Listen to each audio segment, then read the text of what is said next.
I never thought I'd be making a video titled Everything New with the iPhone 15. I expected something like Everything Same with the iPhone 15.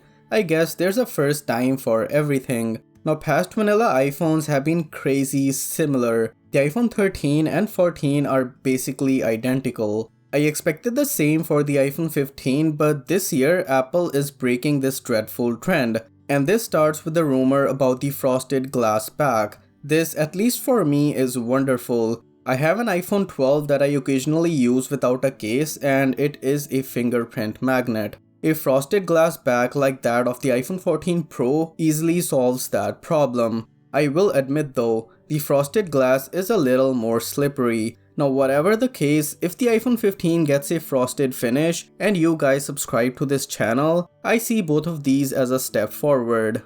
Another step forward is the introduction of Dynamic Island. I was initially shocked at how fast a Pro iPhone feature like that trickled down to the normal iPhone, but after some thinking, it actually makes sense for Apple to do so. It encourages developers to introduce features that use the Dynamic Island to its full potential. This also means that it'll be the first time ever in so many years that we won't see a notch on any new iPhones. There was also a rumor some while back about the iPhone 15 lineup featuring a more power-efficient OLED display. Now I'm not even sure if Apple will even talk about this on stage, but I wanted to mention it here anyways. Plus, if it does end up happening, it could improve battery life. So maybe Apple will talk about how this gives an hour of extra usage to all these iPhones compared to past ones. Speaking of usage, the iPhone 15 will also be getting a bump in battery capacity. These are actually pretty notable bumps, 13.5% for the Plus model and 18% for the smaller model. Couple this with a power-efficient 60Hz display and the A16 Bionic chip, and the battery life on these phones should easily be better than last year. Since Apple has been known to trim battery capacity instead of adding it, I once again call this a step forward. Another nice to have feature would have been faster charging, but I'm pretty sure Apple won't do it. Now one of the biggest upgrades I am looking forward to is the 48 megapixel main sensor. This should be the sensor used in the iPhone 14 Pro series, and if this rumor becomes fruitful, it could make photos much better on the lower end iPhones. Hopefully this is coupled with better post-processing.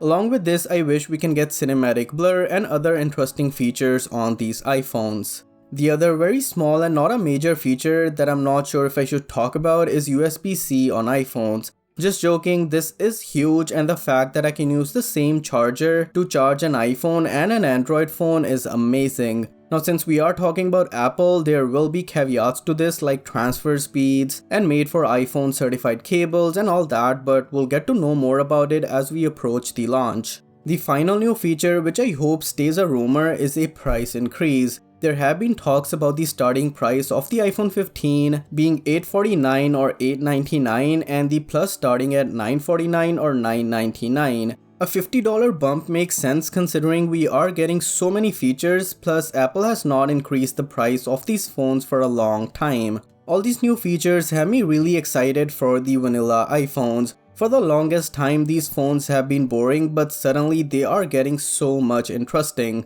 What are your thoughts on this? Let me know in the comments, subscribe, and I'll see you in the next one.